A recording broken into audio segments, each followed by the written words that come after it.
பாட்டில ஓபன் பண்ணும் போது ஒவ்வொரு முறையும் நீ உன் பொண்டாட்டியை நினைச்சு பார்க்கணும், உன் பிள்ளைய நினைச்சு பார்க்கணும், உன் குடும்பத்தை நினைச்சு பார்க்கணும். பாட்டில ஓபன் பண்ற ஒவ்வொரு நேரமும் நீ உன் மனைவி பிள்ளைகளை நினைத்து பார்த்து அதை தொடக்கூடாது என்ற உறுதியை எடுக்க வேண்டும். சோசியல் ட்ரிங்கர்னா பார்ட்டி நேரத்தில் குடிக்கிறது, பர்த்டே பார்ட்டியில குடிக்கிறது, திருமண விழாக்கள்ல குடிக்கிறது, டூர் போனா குடிக்கிறது, 10 பேர் சேர்ந்தா குடிக்கிறது, அப்புறம் விட்டுருவாங்க, மற்ற வேலையை செஞ்சிட்டு இருப்பாங்க. எப்பயாவது குடிக்கிறது, அதுக்கு பேர் சோசியல் ட்ரிங்கர். அதுதான் அடிக்ஷன் கொண்டு போய் விடுறது.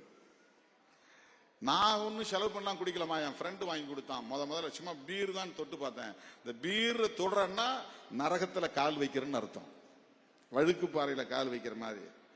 என் சொந்த காசை போட்டு நான் குடிக்கல, என் ஃப்ரெண்டு வாங்கி கொடுத்தான். இது மிக மோசமான ஒரு சாக்கு. இதுதான் உன்னை கொண்டு போய் அழுத்தம், வழுக்கு பாறையில கொண்டு போய் நிறுத்தம்.